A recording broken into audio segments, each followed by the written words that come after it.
Welcome back to the SOMM TV podcast. My name is Jason Wise. We are here at the Aspen Food and Wine Classic, the 40th anniversary here in 2023, and we're having a blast. This is the first day. We've been here for about 24 hours. We've had some incredible wines, some amazing food, and we want to talk about the blind tasting competition show that we are doing. I have Claire Copey here, who is hosting that show, and we're going to talk Aspen. This is day one, and if anybody listening has been to Aspen, you know it's quite a scene. It's quite a thing. It's overwhelming. Some of the best wines you can possibly have are put in your face. Some of the greatest meals. It's a whole show. It's a whirlwind. And like you said, it's just overwhelming, the amount of great wine, great food, and really cool people that I've looked up to for years that all of a sudden you get to share a glass of wine with, share a meal with. Like, how amazing is that? It's also like a high school reunion, though, in a way. I mean, every person that you've ever worked with in wine, food, whatever, they're all here, and everybody's going 100 miles a minute. Oh, absolutely. It is a wild experience. So what I want to do is I want to get into some of the best wines we've had so far, some of the best meals we've had, and then I also want to talk about this blind tasting competition, which is coming to SOMM TV very soon, and why it's special. So let's first start with Aspen itself. Okay, look. This is the greatest people watching that exists. I'm just going to say it flat out. Well, it's like another planet. Like, this place is so freaking beautiful. It's like, am I on planet Earth right now? Yeah. It's just too perfect. It's really good. Everyone's dressed very nicely. Oh, yeah. I don't really understand how there's a big trend with hats. So many hats. So many beautiful felt fedoras and wool hats. Like, I feel out of place not having one. And last year, it was, what was the dog everybody had? Ray Isle, when we were on the gondola, he said the new trend in dogs was Burmese mountain dogs that year. But I believe this year, for the 40th anniversary, people have gone to the doodle. The doodle. I love that. It's a wine podcast. We want to give you the trends of dogs and hats here in Aspen. We're merging with the American Kennel Club. Absolutely. You heard it here first. Claire, what's the best wine you've had so far? We've been to several parties. We've filmed quite a bit. And that's the craziest thing. We've been here for like 24 hours, right? And I already can't decide what the best wine we've had is. We were fortunate enough to go to Maya Kamis party tasting last night. So, like, wheels down from our plane, get to the hotel, quickly change to look presentable, and then immediately be drinking, cellared, bottle-aged Maya Kamis in large format bottles. So we had the 86 Pinot Noir, which they don't make Pinot Noir anymore, and that's freaking gorgeous. Yeah, holy moly. That's my wine. That's the best wine. It was out of a Magnum. It was really good. So good. It's an incredible... I'm pretty sure that about a quarter of the white Burgundy in the entire country is here in Aspen right now, not to mention Champagne. Those are the... It's pretty much all white Burgundy and Champagne, but that's... They're burning through that right now. They are. Bless them. Bless them. We had a lovely Pouligny Montrachet for dinner as well last night, and that was... That's right. Delightful. I think what made the 86... Pinot so special was that it was in perfect shape. It's really, we get to drink a lot of great wines and we talk about them on this pod, but I will say this goes above and beyond, because whenever you can get a wine that comes right out of the cellar of a winery, that's from a historic winery like that, that's my number one. That's so special. It's easy. I feel like it's easy in Aspen to be like, oh my God, I'm so tired, and you just get burned out so fast. But then you have to take a moment and just look back and be like, we are so damn lucky to do what we do and to be here. Yeah. I don't know. This beer I'm having is pretty good too. The beer is amazing. That's my second favorite wine. This is my favorite wine that I've had on the trip from an exhausting standpoint. So what we're doing here is we are filming a competition. We have a show called Blind Tasting Sessions. You subscribers are very well aware of this. We made a decision to do it as a little bit of a tournament. And Claire has been here looking for some of the most interesting and blind tasting specialists in Aspen. But the twist is we're trying to blind taste bubbles, and sparkling wine is not exactly easy to blind taste. Why is that, Claire? I mean, yeah, there's a lot of factors to that. I mean, if you look at any organization that offers certification for sommeliers, all the quartermaster sommeliers, the WSET, there's a blind tasting portion. What wine is never in that portion of the exam? Sparkling wines. Because there is such a thin margin of differential between a lot of these wines. The effervescence, of course, affects it as well. And there's just such a huge range of these wines. You have all these non-vintage blends that are variable year to year, and some regions that don't declare vintages year to year. So there's just all of these factors and all these variables with sparkling wines that make it really, really difficult.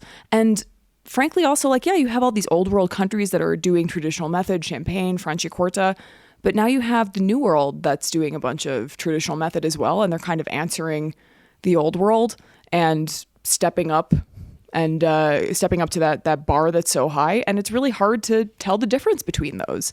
I found it interesting. So we'll get into kind of the people we're looking for this thing and who we found, but I find it interesting. The people we've talked to so far and who have been a part of this little tournament we're doing, they've always said, we never taste, we don't blind taste sparkling wine for work ever. It's always for pleasure. It's always for celebration. It's always like you turn your brain off and you're like, I'm drinking sparkling. It's like drinking a nice beer sometimes. You know, it's just like, this is easy. This is pleasurable. I don't want to get too cerebral with this. It's just fun. So not only are we taking people who are like already so occupied, they're running to seminars, they're going to parties, they're probably half buzzed when they walk into the room. They have to be. But we're also saying you have to do like the most difficult thing in the world.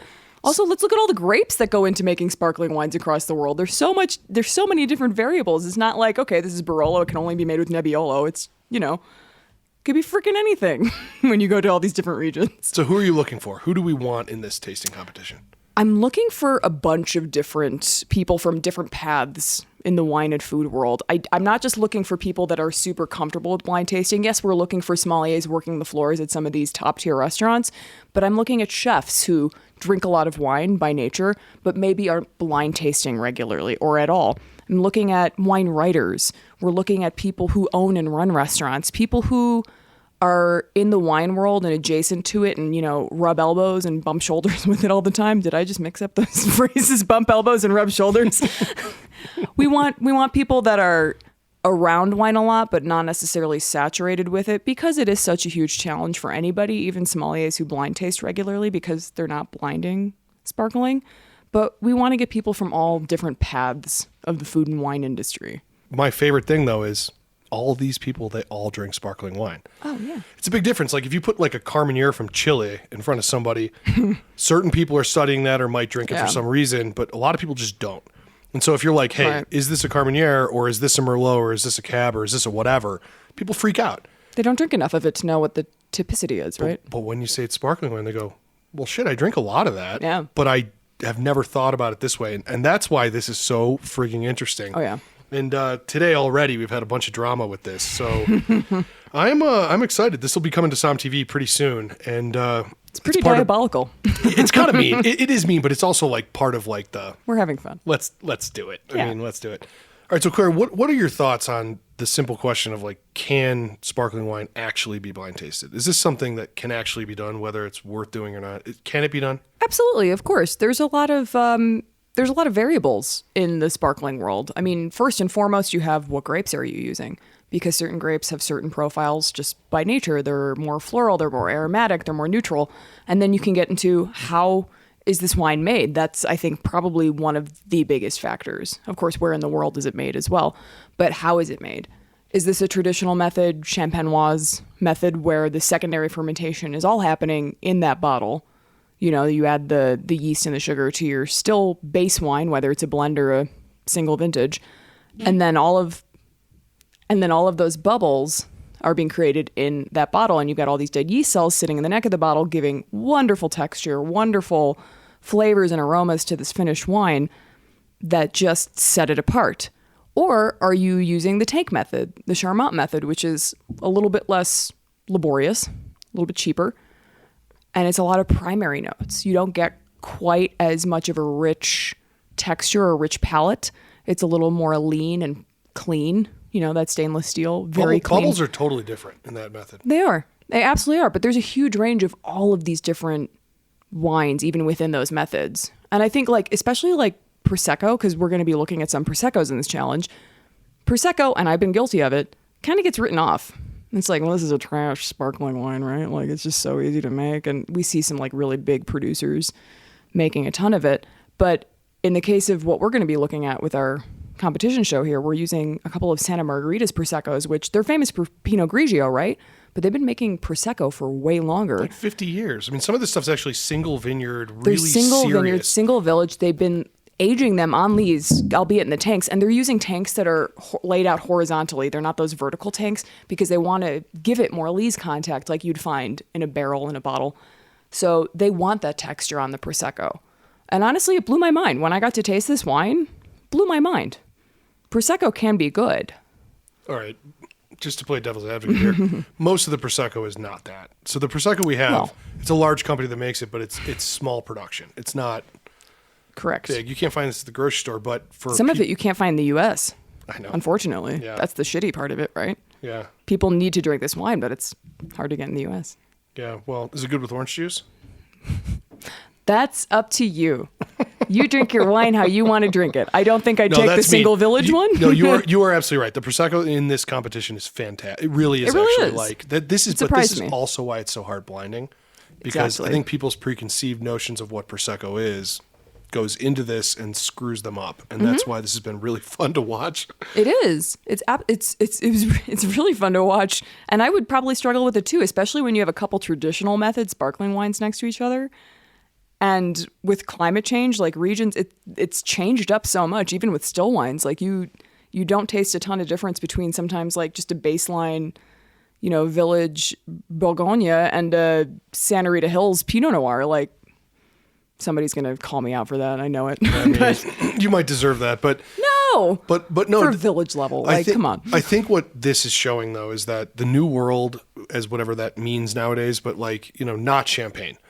So wines outside of Champagne that are in North America, South America, Australia, wherever else, it's astounding how good of a quality it is. And once you remove the I know what's in this glass, people are, they're just like, this is champagne because it tastes yeasty. It tastes so true. And that's really when you take that label away from them and that preconception. There's an Oregon wine that we have pouring in this that honestly I think is going to be the one that screws everybody up, and we've seen a little bit of that. And I don't want to give spoilers to the show because it's pretty funny, but I mean it's a big game changer as far as the way sparkling wine has been made, and champagne always rises to the occasion. Champagne is champagne. Yes. That being said, it's astounding how good bubbles are from all around the entire world right now. Absolutely. When I think about the biggest challenge for me, it's kind of the wine is made twice. And I think that this is why nobody does this, because it's really not picking classic styles of this wine. I don't know how, when we sat down and we were like, how do we find a portfolio of sparkling wines that's going to work in a classic style? That's not easy. I actually don't think there is a classic style of anything. I mean, even champagne, region to region, village to village, there are a lot of little differences, and blind tasting against those places, it's not like... Oh, I see what you're saying, yeah. People who are Burgundy aficionados, and Burgundy to me is one of the most labyrinthian, complex places in the world from a blind tasting standpoint. There are plenty of people who can go, this is Côte de Beaune, this is Marsanne, this is... And they know how to do it, and they really can, and it's finite. Yeah. I don't know that exists in Champagne. I don't know that exists in... It certainly does not exist from California to Oregon to Washington to Australia. Yeah, I would say maybe Champagne's got more of a microscope on it, especially when you go the Côte de Blanc versus Marne Valley style. So all Chardonnay, Chardonnay versus Pinot heavy stuff. Yeah, exactly. Okay. Yeah. But yeah, I don't think the attention, the microscope's been really focused in on these new world traditional method sparklings quite as much. They're still pretty up and coming and new. But it is really fun when you do taste them alongside, say, like a Franciacorta, a region that's been doing this for thousands of years. And it's like, you stepped up. You're pretty dang good. You're pretty damn comparable to that. So, Claire, is it fair, though, considering the fact there's so many grapes often in these wines? I mean, we're talking about Prosecco. That's not many people have heard of the grape Glera. No. That's what, up to 85% or more of what's in. Yes, correct. Okay, so how do you choose a bunch of sparkling wines when they're not the same grape? I mean, it's like to blind taste. All right, we're going to blind taste reds. You're like, okay, this is a Rhone. You know what the blends are. Yeah. You're aware of this is mostly going to be Syrah, or this is mostly going to be Grenache or whatever. Mm-hmm. And that's an extreme example.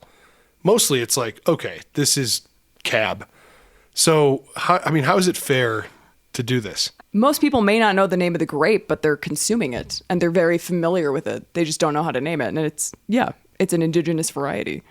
Is that going to go up against something like traditional Pinot and Chardonnay? which we'll get into. This is Go more up information. against, This is you know. more information than we've given the contestants on this show. 100%. Like, people listening to the podcast are getting a better rundown than the people who are actually doing this. The guests should know. The people doing the competition, they don't need an extra leg up. That's fair. They're like winemakers and Yeah, SOMMs. They they're should know this. fine. They're going to be okay. Yeah, fair. All But, right. I mean, go up against, that's hard. Most people are going to say no, like, who can go up against Chardonnay and Pinot Noir? But I think it's I respect Prosecco for using an indigenous grape to that region and letting it shine and letting it be typical of that region and of what that area is capable of instead of going to a grape from France. So going back to just the method, where do you draw the line? Any pet nat? Is it any sparkling? Yeah, why not? Heck yeah. But don't you think, I mean, a pet nat is pretty easy to pick out. Well, yeah, I mean, for the sake of the competition, we're not going to do a pet nat. There's not going to be something with chunks floating in it that it's like, I bet this is the Franciacorta.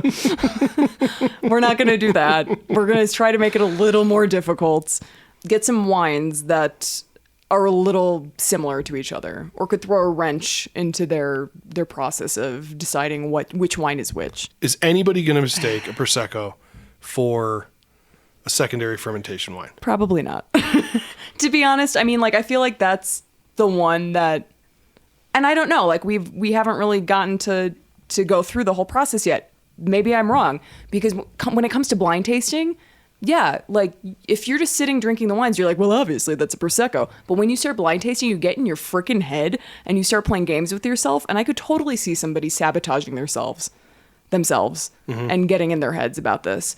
But generally, no, Prosecco is pretty Prosecco. Like, even if it is this, very intentful, single village, beautiful Prosecco, it's going to be more primary notes, more floral notes, and it's still not going to have quite the amount of texture and, like, unctuousness and richness that you're going to get from a traditional method wine. So if you have something that's secondary fermentation, maybe a tiny bit of age, what notes are they going to get on that? You're going to get a lot more of the yeastiness, the nuttiness, some mushroom notes, a little bit more tertiary savory notes. Mm-hmm. Not just the primary fruit notes, not just the florality, but this lovely savoriness and this wonderful texture. And what about a wine that is all Chardonnay? You talked about the Côte de Blanc in Champagne. What's the difference between that and using mostly Pinot Noir? It's going to be leaner. It's going to be more of those yellow fruits, green fruits, citrus, very zesty, very bright, very mineral, very precise, potentially leaner. And then when you start getting into Pinot Noir, you get a little more fruit, a little more broadness, and more of the savoriness. This is as well. evil. This is evil. It is, but you can totally second guess yourself. There are a couple of wines here. There's particularly one wine that we have that's more Pinot Noir heavy, but it tastes leaner than another wine that's more Chardonnay heavy. And that also comes down to differences in residual sugar. That's probably one of the biggest parts of this competition is the residual sugar levels. That's going to differentiate a lot of these wines. I wish so much we could talk about the thing we've come up with for the second round. People who get to the second round. And We're so mean. Like, this first round is adorable and cute and fluffy, but we're about to, like, mess up some people's lives. No, we're not. But it's rude. It's what pretty we're planning. bad. Yeah, it's pretty tough. Well, for anybody who actually pulls this off, we're giving away a 6-liter of Contrebasco Franciacorta. There's like 5 in the country of these bottles that are made, or 5 in the world that were made. And so whoever does win this, they can bring in like 20 of their friends, or I don't know if it's you and I, probably just us, to drink to drink a 6-liter. Yeah. I mean, it's incredibly rare to find a sparkling wine of that size. So, hey, look, I would say it's worth it. This is going to be fun. Heck yeah, it's worth it. 6 liters of beautiful Franciacorta. Let's go. Well, I'm really looking forward to seeing how this evil situation plays out. And, lots to come from Aspen Food and Wine Classic. Go to SOMMTV.com. There's a chance for all of you looking for a Father's Day gift last second. Go to SOMMTV.com and use the code 50OFF, 50OFF. And you can get 50% off an entire year of SOMM TV. And you can watch the show upcoming. Lots of new stuff. The Oyster Farmer is now streaming there, our new film. Go to SOMMTV.com. All right, everybody, be safe.